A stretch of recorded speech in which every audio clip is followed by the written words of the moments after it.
Bon bah je viens de terminer The Outer Worlds et globalement très bien. Si je vous devais vous donner une note, je mettrais genre 14-15 sur 20. Et encore en étant un peu sympa.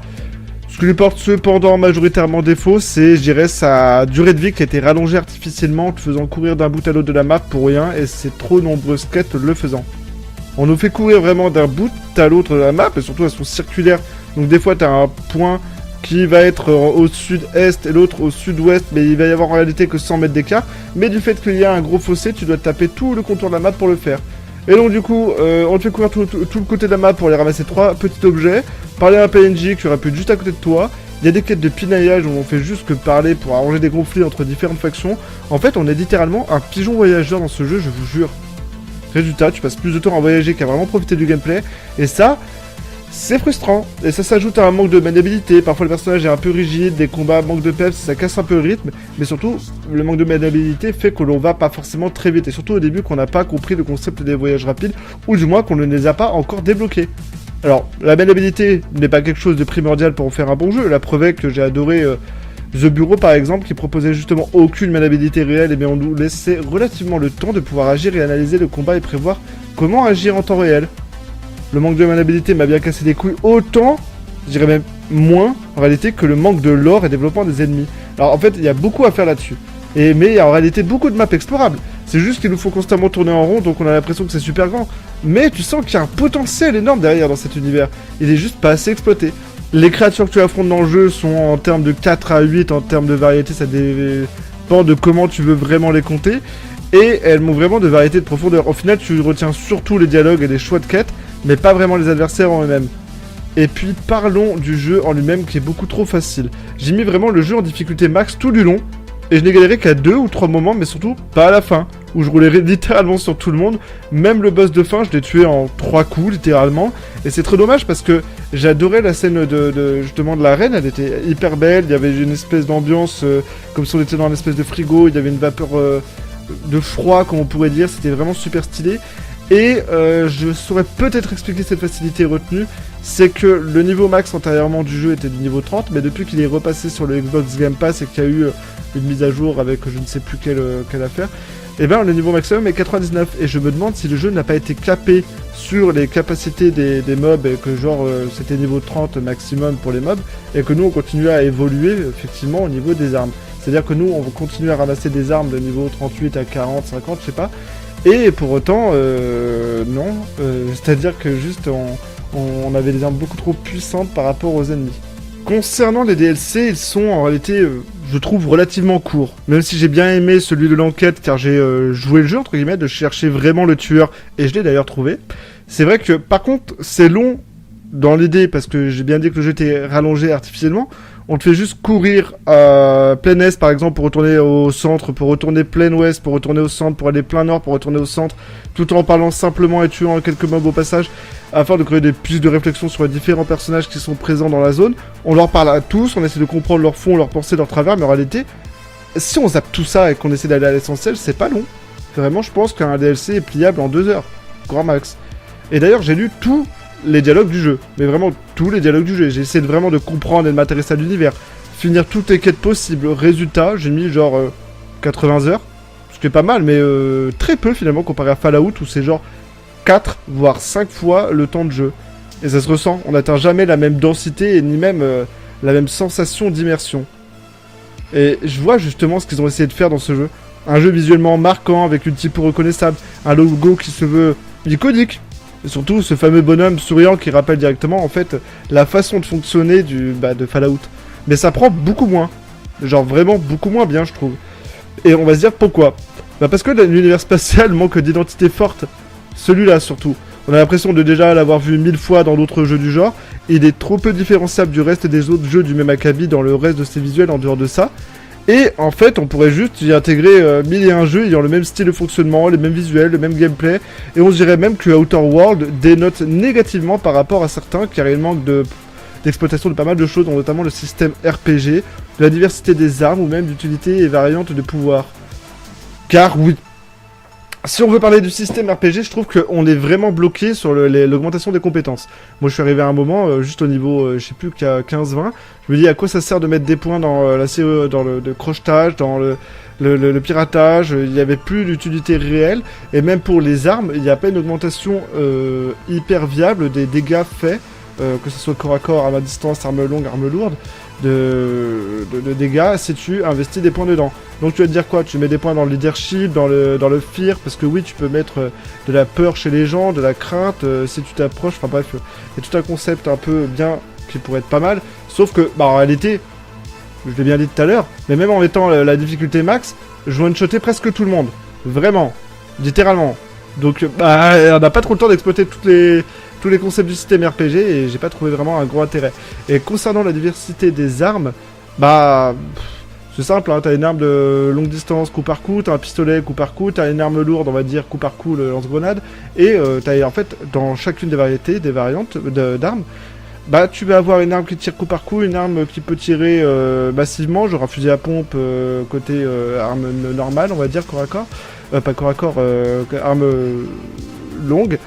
Tu vas avoir après le fusil long, tu vas avoir pareil un fusil chargé scientifique, je ne sais plus quoi.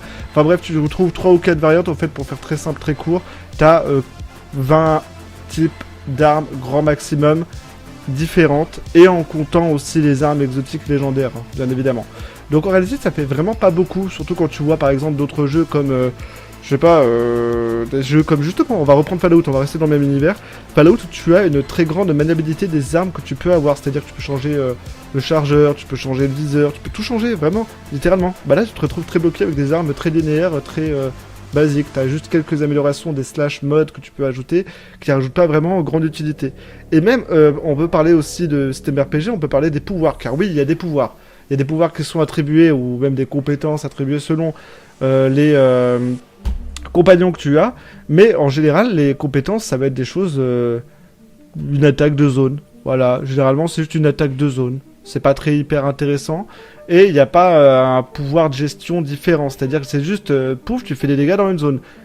Après, tu as ton propre pouvoir, qui est la capacité de ralentir le temps temporairement. Ouais, alors j'ai pas trop aimé parce que, je sais pas, on va prendre un exemple notable, Borderlands par exemple.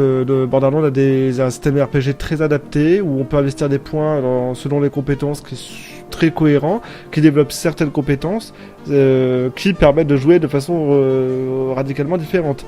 Mais là en l'occurrence, on n'a qu'un seul pouvoir et on peut que légèrement améliorer ce pouvoir, c'est-à-dire allonger la durée, la capacité de le recharger, mais il n'y a pas de variante, c'est-à-dire juste tu continues à ralentir et c'est tout. Il n'y a pas de...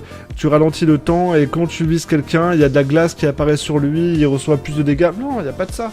Ça reste juste très sommaire et c'est ça que je trouve qui était dommage de ne pas plus l'exploiter.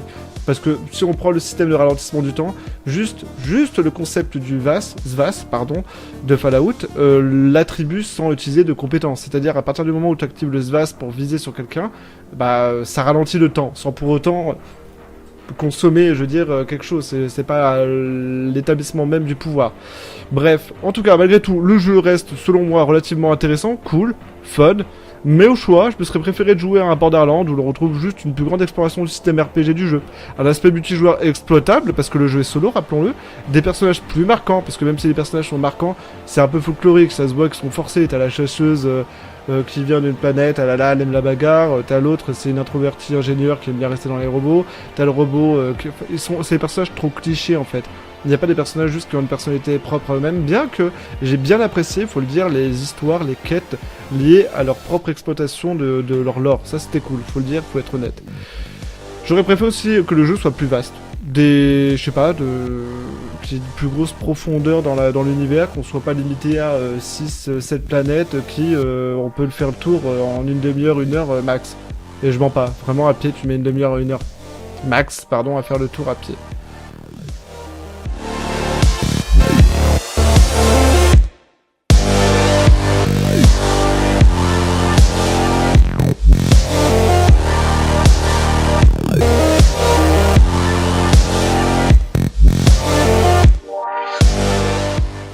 Autre chose que j'aurais aimé, c'est des mécaniques un peu plus simples que simplement le dash de côté. Parce que oui, on peut pas dasher devant. Enfin, si, mais c'est pas trop remarquable, sauf si t'es à la... Enfin, je veux dire, si t'es à l'arrêt, ça se voit, mais sinon, non. Bref, et tu peux pas escalader, tu peux pas aller en hauteur, et si tu vas en hauteur, tu peux te prendre des dégâts massifs de chute. Enfin bref, ça c'est très dommage, parce que j'aurais bien aimé pouvoir exploiter, pardon, les montagnes environnantes dans la map, mais très limité. Et j'ai cité d'ailleurs Borderlands en prenant en tête l'iconique deuxième opus, mais vous avez compris qu'on peut aussi le retrouver sur les opus suivants, bien que le 4 à l'heure actuelle où j'enregistre cette voix n'est pas encore sorti, et loin de l'être d'ailleurs. Et là où Outer Worlds sort un peu du lot, c'est dans la gestion des choix moraux. Dès le début tu comprends que c'est rien qui est vraiment les gentils, les méchants, parce que t'as toujours un impact qui va y avoir. Je vais expliquer. Chaque quête, genre, t'amène à faire un choix entre deux camps, mais aucun n'est totalement juste ou totalement mauvais. J'en ai peut-être un en tête, ceux qui veulent sauver avec les récoltes en utilisant des cadavres chopés au cimetière. Mais encore ça, c'est un choix moral personnel qui peut être différent. Et ça, c'est pas parce que ça te met face à des propres contradictions. Tu veux aider une colonie de survivants à rester libre, loin du joug des corporations, très bien. Mais si tu fais ça, tu condamnes peut-être des centaines d'autres personnes à manquer de ressources essentielles, ou même juste, ça parlait de travail, à un moment, les gens travaillaient à l'usine, pourquoi pas, bref. Et tu veux sauver d'ailleurs la ville de la famine, super. Mais pour ça, tu dois piétiner les idéaux d'une communauté qui se battait pour son indépendance. À chaque décision, le jeu te renvoie la question, es-tu vraiment en train de faire le bien ou juste de choisir le moindre mal? Ce qui est intéressant cependant, c'est que ces choix façonnent non seulement ton parcours, l'impact direct du jeu, mais aussi la fin du jeu. Chaque camp que tu soutiens, chaque personnage que tu trahis ou sauves, finit par peser dans la balance. Et d'ailleurs, on peut trahir dès le début notre le professeur Phineas, docteur Phineas, je sais plus, qui est notre personnage principal de quête, hein, on pourrait dire. Et contrairement à d'autres RPG où la fin se limite à 2 ou 3 variantes, ici tu as vraiment un patchwork de conséquences à la fin du jeu et te montre vraiment quels sont l'impact de tous les choix que tu as pu faire durant le jeu, même le moindre choix. Et donc tes alliés aussi peuvent prospérer ou s'effondrer. Certaines colonies peuvent renaître, d'autres disparaître, même ton équipage. Tes compagnons que tu embarques dans ton vaisseau peuvent finir par te voir comme un leader inspirant ou au contraire comme un opportuniste prêt à tout sacrifier. Moi, pour être honnête, je suis tombé sur la version... j'avais l'impression de pas avoir fini le jeu. J'ai l'impression que... Moi, quand j'ai fini, ça m'a mis l'affichage, j'ai chacun de mes compagnons ce qu'ils font, mais j'ai l'impression que chacun est retourné faire sa vie avant que je les trouve. J'avais l'impression qu'il n'y a pas eu un impact. La chasseuse, elle est retournée chasser sur la planète pour, s'aérer l'esprit. T'as l'ingénieur, elle est restée à travailler dans l'ingénierie. Enfin, je sais pas, il n'y a pas eu de changement radical.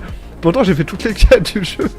J'ai fait toutes les quêtes, je les ai amenées à réfléchir. Il y en a une, elle a repris l'argent que ses parents ils avaient pris sur son assurance vie parce qu'ils l'avaient déclaré mort. Bah du coup, elle a pas fondé une entreprise, elle a pas fait quelque chose d'incroyable derrière. Non, juste rien, du vent. Elle est retournée faire sa vie normale.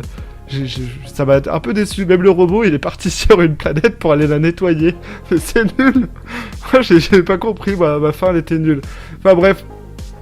Là, juste, il faut dire, on réalise un truc, c'est que Outer Worlds, il te demande pas seulement de jouer, mais presque de te juger toi-même.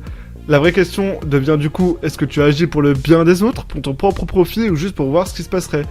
Et d'ailleurs, quand le générique de fin se lance et que toutes les décisions défilent, tu prends un petit peu un coup de miroir en pleine face, parce qu'au final, ce que te raconte le jeu, c'est pas seulement l'histoire d'un héros dans une colonie spatiale, mais bien la tienne. C'est de tes choix, bons ou mauvais. Et d'ailleurs...